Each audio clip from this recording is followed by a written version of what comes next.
A very good morning to all the viewers across the world, in wherever you are: Asia, Africa, Europe, uh, South America, wherever you are. A very good morning. In today's news, we'll be looking at what is happening, what is really happening in the transfer market. Because wow, it is going off, guys. Like, it is crazy. It's going crazy everywhere, left, right, and center. Everything's going down. But then we'll touch on into last night's game between England and France. Wow, what a game! Everybody who watched that game would be like, no, we wish it was the final, but then it was the dead rubber, the dead place playoff, whereby you'll just get your bronze medal. But then I want to touch on Bukayo Saka's performance yesterday. It was one of his best performance of the season, of the year, like I would say of the year, because he delivered, and everyone was talking about, yeah, Bukayo Saka this, Bukayo Saka that, Bukayo Saka that. But then the man delivered on the world's biggest stage, the World Cup. He delivered his first ever hat-trick for the Three Lions last night. And congratulations to him. You know that he hasn't been himself lately because of injuries and everything. But then when it mattered most, he delivered. He scored three beautiful goals. Three beautiful goals. And first of all, it was Declan who started the demolition of France. But then I would like to say that from the first half performances, I think that France were very poor at every aspect of the pitch. They were very poor.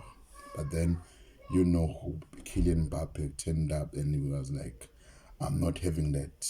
I'm not gonna have that," because he is just missed the World Cup himself. But then, and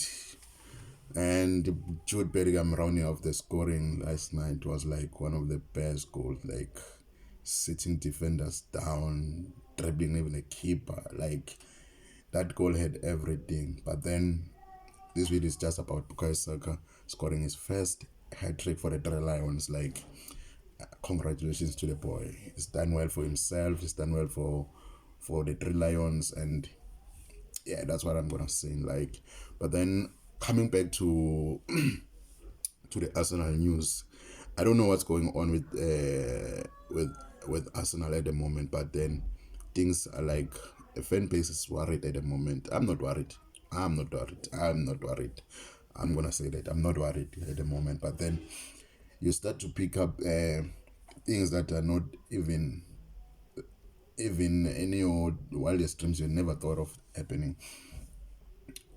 When Arteta wants someone, it seems like the board are failing him on that phase. But then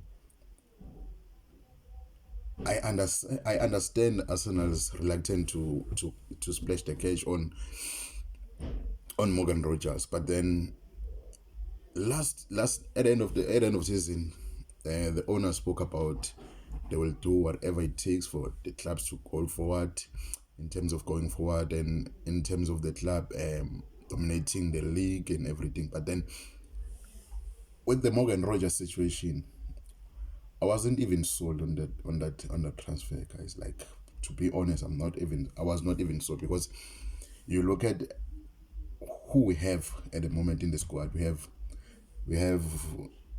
Everett Eze, we have Martin Odegaard, we have Ethan Wanner, we have Max Darwin, we have, on the back of my head, Martinelli.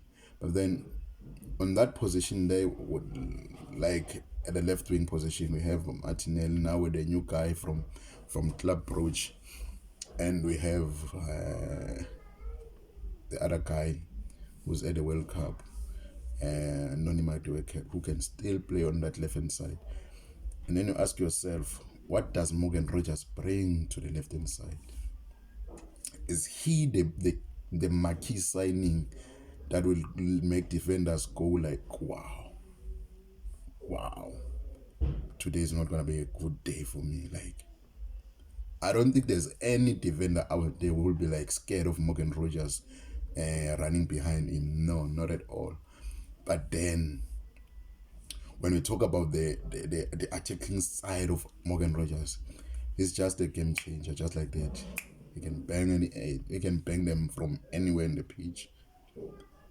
But the marquee signing of the left winger, guys, we need someone who's gonna beat defenders, someone who's gonna carry the ball, who's gonna carry the ball 40 yards into the opponent's attacking half.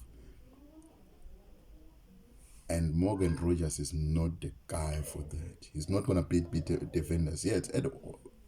Yes, he can beat defenders, the odd ones.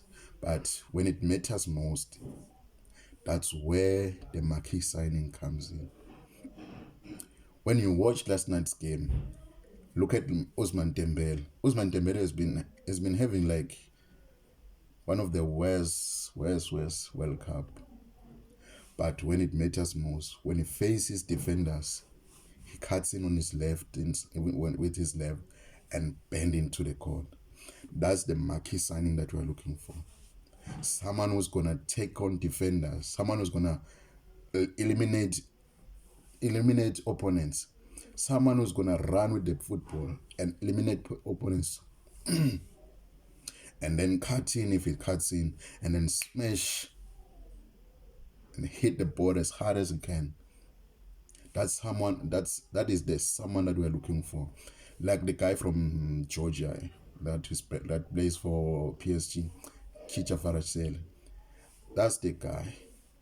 You look at Vinicius Junior, whatever the antics he has, he just bores me with those antics, guys. Like, I don't think him and Mikel will be like best buddies, but then when he take on defenders, he eliminates defenders, and he creates an opportunity. He creates a chance for his teammates or for himself. That's someone we're looking for. We look at Bradley Barcola last night. Even last night, he scored a beautiful goal. Through pass from Kylian Mbappe, shove the defender, and then ping. It's an opekado date. Yan Diamande, wow, what a player he is. He takes on different. I don't know about his scoring. I've never seen him. I've never watched him play for 90 minutes or numerous 90 minutes. I've only seen him through the World Cup. That was the first time I've watched him. But he can take on defenders. The Martinelli of the 2022-2023 season, he was the guy. And our tactical setup has changed. It doesn't suit him anymore. But then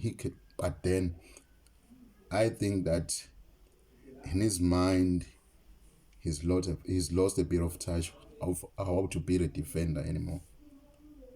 Because even if the tactical aspect of the game of the team has changed, but you, as a player, as a left winger, you must. It's your duty. It's your duty to beat your defender, to beat your opponent. That's the guy that we need. That Martinelli, not this Martinelli. But for me, at the moment, I don't know where to from here. Not spending that much for that guy, for Rogers. I don't care about that. But as a team, as a club, we need to have a bit of clarity of what does the club need, what does the club want, what does the club need to do. That's how much we need this window to work. This window will determine whether we are a serious club, whether we wanna overtake Manchester City of how to dominate a league, whether we wanna do more than that, whether we wanna win the Champions League. We can't win the Champions League with Martinelli and that guy from Club Brugge. We won't win the Premier League. We won't win the Champions League. And I don't know whether we will win the Premier League next season.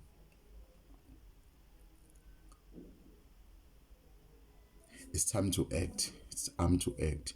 That was all I had. Then we'll make another video again because right now I'm in a hurry. I want to go to church. Yes.